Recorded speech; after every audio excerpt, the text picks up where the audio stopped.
आज मैं आप लोगों को क्लास 5th का पाठ 10 पढ़ा रही हूँ। सुनीता की पहिया कुर्सी। सुनीता सुबह 7 बजे सोकर उठी। कुछ देर तो वह अपने बिस्तर पर ही बैठी रही। वह सोच रही थी कि आज उसे क्या क्या काम करने हैं। नेचुरली जब अपन लोग सुबह उठते हैं तो बहुत सारे प्लान बनाते हैं कि हमको क्या क्या काम आज करने हैं। तो उसी तरह उसने भी प्लान बनाया कि हमको आज क्या क्या काम करने हैं। उसे याद आया कि आज तो बाजार जाना है। सोचते ही उसकी आंखों में चमक आ गई। सुनीता आज पहली बार अकेले बाजार जाने वाली थी। उसने अपनी टांगों को हाथ से पकड़कर खींचा और उन्हें पलंग से नीचे की ओर लटकाया। फिर पलंग का सहारा लेती हुई अपनी पहिया कुर्सी तक बढ़ी। वो बेचारी सुनीता जो थी वो अपंग थी, चल फिर नहीं सकती थी, इसलिए वो क्या था कि पहिया कुर्सी का इस्तेमाल करती थी, क्योंकि उसके दोनों पैर जो थे वो खराब थे। सुनीता जो थी वो चलने फिरने के लिए पहिया कुर्सी की मदद लेती थी। मतलब वो उसी कुर्सी के सहारे उसके सारे काम वो अपने सारे काम निपटाती थी। आज वह सभी काम फुर्ती से निपटाना चाहती थी।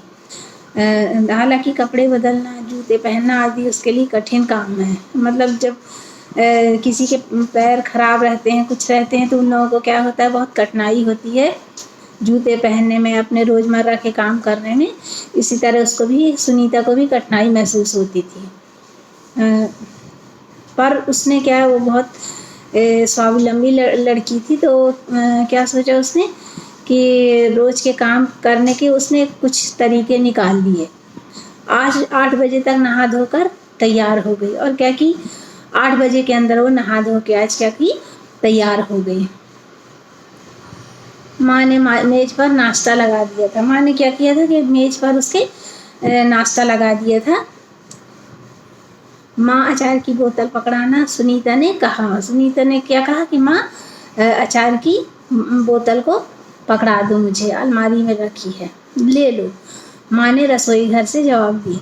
कई बार हम कुछ काम में जब उलझे रहते हैं तो क्या बोलते हैं कि कोई कुछ काम बोलता है तो बोलते हैं कि ले लीजिए आप, मुझे अभी टाइम नहीं है। इसी तरह उसकी माँ ने भी कहा कि ले लो, मैं दूसरे काम में उलझी हुई हूँ।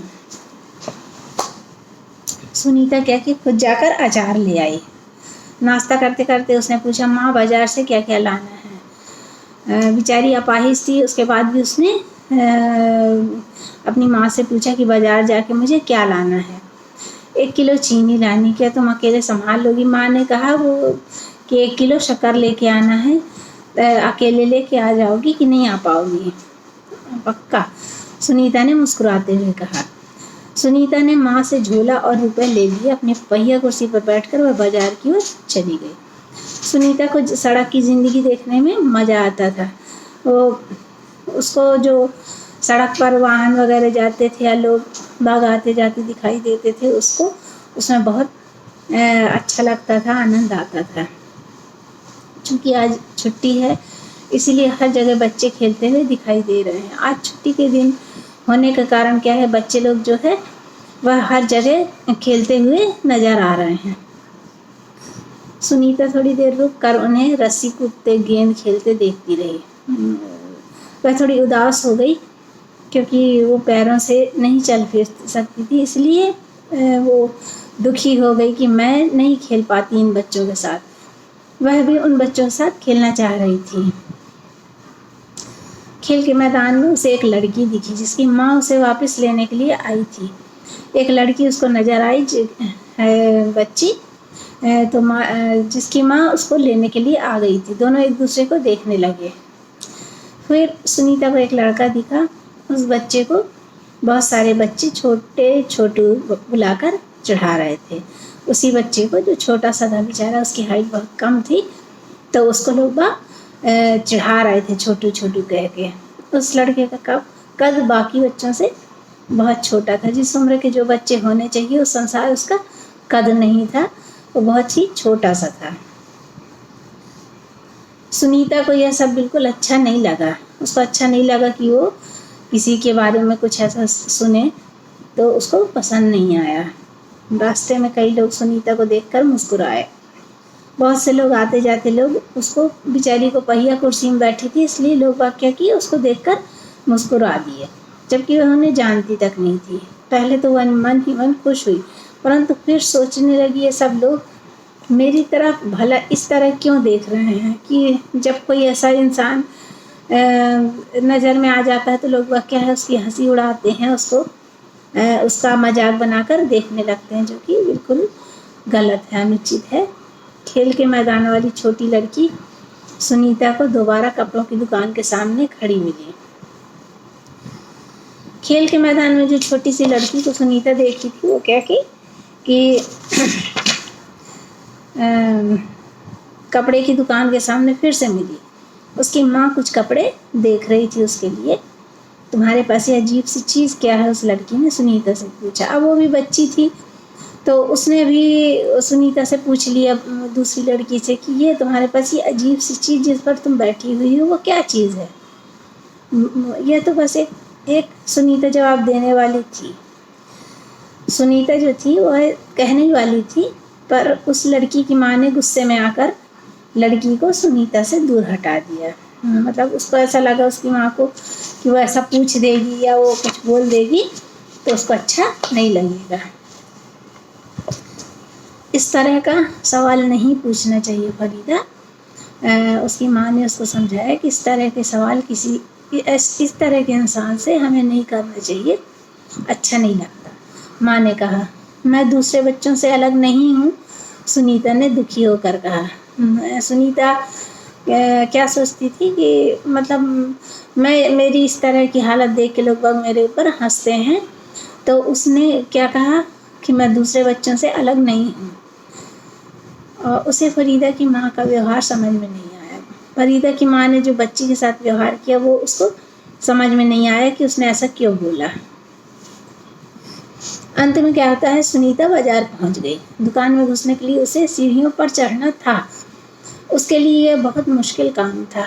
आसपास के सब लोग जल्दी में थे, किसी ने उसकी तरफ ध्यान नहीं दिया। अचानक जिस लड़के को छोटू कहकर चढ़ाया जा रहा था वह उसके सामने आकर खड़ा हो गया। उसने अपना नाम बताया। क्या नाम था उसका? अमित था। उसने अपना परिचय दिया। क्या मैं तुम्हारी कुछ मदद करूं? उस लड़के ने किससे पूछा? सुनीता से। मेरा नाम सुनीता है। सुनीता ने राहत की सांस ली और मुस्कुराकर बोली, पीछे के पैडल को पैर से जरा दबाओगे? उसने उस बच्चे से कहा कि जो मेरे पहिए वाली साइकिल है उसमें जो पीछे पैडल लगा हुआ है उसको पैर से थोड़ा दबा दो। हाँ हाँ जरूर, कहते हुए अमित ने पहिया कुर्सी को टेढ़ा करके उसके अगले पहिए को पहली सीढ़ी पर रख दिया। फिर उसने पिछले पहियों को भी ऊपर चढ़ा दिया। सुनीता ने अमित को धन्यवाद कहा और दुकान तक पहुंच गई। वो दुकान में पहुंचकर सुनीता ने 1 किलो चीनी मांगी, जो कि उसकी माँ ने उसे लाने के लिए कहा था। दुकानदार क्या था, थोड़ा उसे देखकर मुस्कुराया। चीनी की थैली पकड़ने के लिए उसने हाथ आगे बढ़ाया था कि दुकानदार ने थैली उसकी गोदी में रख दी ताकि उसको परेशानी ना हो, क्योंकि वो खड़ी नहीं हो सक रही थी। सुनीता ने गुस्से से कहा, मैं भी दूसरों की तरह खुद अपने आप सामान ले जा सकती हूँ। उसे दुकानदार का व्यवहार अच्छा नहीं लगा। चीनी लेकर सुनीता और अमित बाहर निकल आए।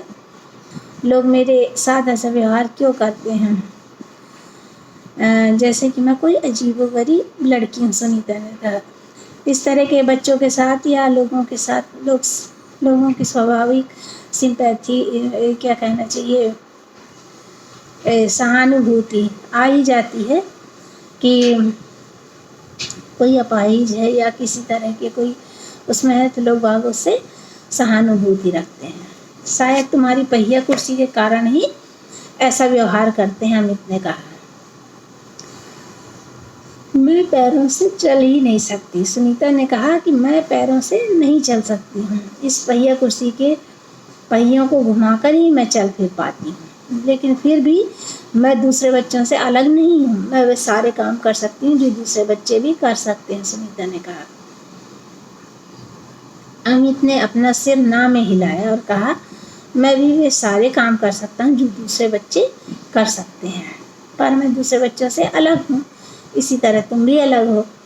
सुनीता ने कहा, नहीं, हम दोनों दूसरे बच्चों जैसे ही हैं। अमित ने दोबारा अपना सिर ना में हिलाया और कहा, देखो, तुम पहिया कुर्सी पर बैठकर चलती हो, मेरा कद बहुत छोटा है, हम दोनों ही बाकी लोगों से अलग हैं। सुनीता कुछ सोचने लगी। उसने अपनी पहिया कुर्सी आगे की ओर खिसका दी। अमित भी उसके साथ साथ चलने लगा। सड़क पार करते समय सुनीता को फरीदा फिर नजर आई। इस बार फरीदा ने कोई सवाल नहीं पूछा। अमित झट से सुनीता की पहिया कुर्सी के पीछे चढ़ गया। फिर दोनों पहिया कुर्सी पर सवार होकर तेजी से सड़क पर आगे बढ़े। फरीदा भी उनके साथ साथ दौड़ी। इस बार भी लोगों ने उन्हें घूरा, परंतु अब सुनीता को उनकी परवाह नहीं थी। वो दोनों बेचारे अब लोगों के घूरने के या जो लोग मजाक बनाते थे उनके वो आदी हो गए। वो उन्हें अब वो बातों का उन पर कोई असर नहीं होता था।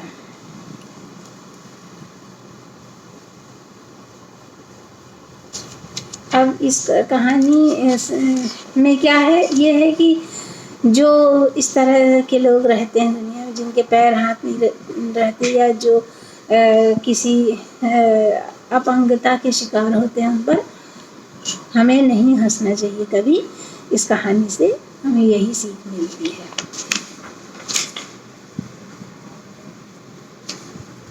आज का अध्याय आज खत्म हो गया।